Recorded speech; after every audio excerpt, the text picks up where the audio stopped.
Hello dear students, welcome to the lecture series of Object-Oriented Programming. In this lecture we are going to see this pointer with an example. At the end of this lecture you will be able to use this pointer. Let us see why this pointer is required. In C++, each object gets its own copy of a data member. As I told you, uh, when I declare a class, I can create multiple objects of a single class. And if you observe the class structure, we may have different data members and member functions in that class.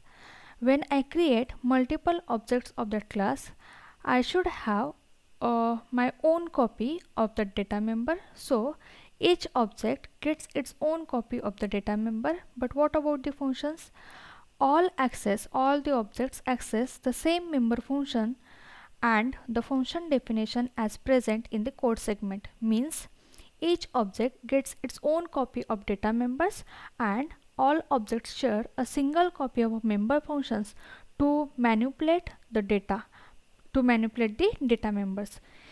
If only one copy of a member function exists and it is used by the multiple objects, then the question is how are the proper data members are accessed and updated by those member functions.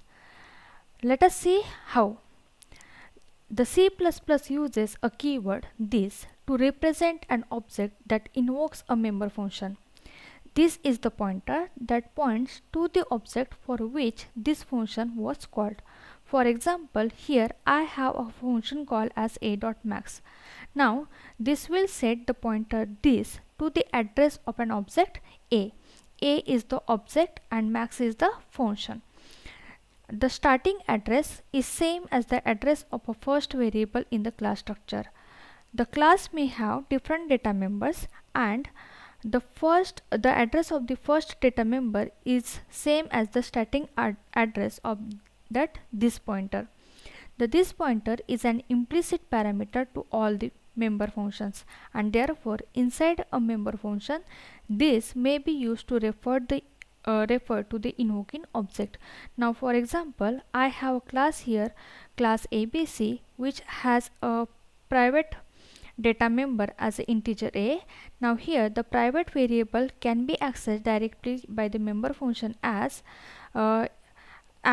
integer a, and the member function may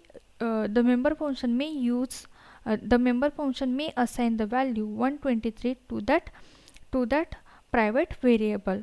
So the same job can be done by this pointer when multiple objects exist and multiple objects share the copy of the data members and the single copy of the member functions. So we can write a statement as this arrow operator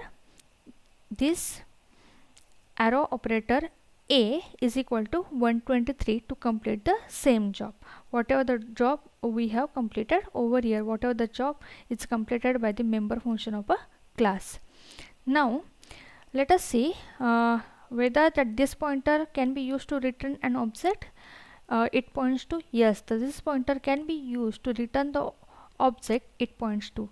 The statement return start this can be used inside the member function, can be used to the statement inside the member function can be used to return the object that invokes the member function. Now let us see the example of this pointer.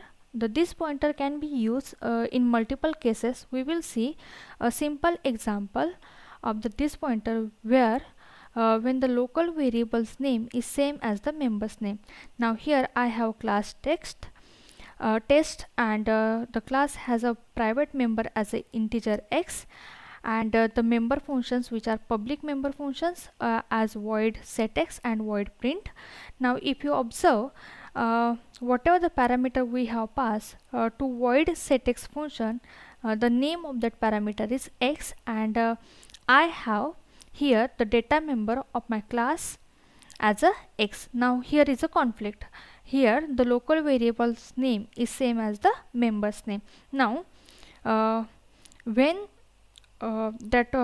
object will be created. Now here the obj object is created of a class test, and the value is assigned as 20 to x. Now here that x is a local variable, but I want to assign the value this 20 to my member variable through that function void setX function. Okay, so after assigning the value x to this local variable, I will call the setX function, and after calling that setX function, the execution will jump here. Now the value of x, which is 20, which is of local variable, will be assigned to this x. Now this x is the member of a class, member of a class, as well as this on this x, this particular member function is operating. This particular member function is updating the value of data member. So this arrow x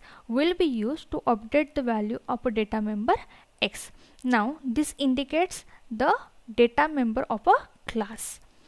Okay, and this x is the local variable, and after that we can print the value of x the way we usually print the value of our data member, and I will get the output as a x is equal to 20. Now here this pointer is used to retrieve the objects x hidden by the local variable x. Okay, so this is the one way of using this pointer. There are number of cases where this pointer can be used.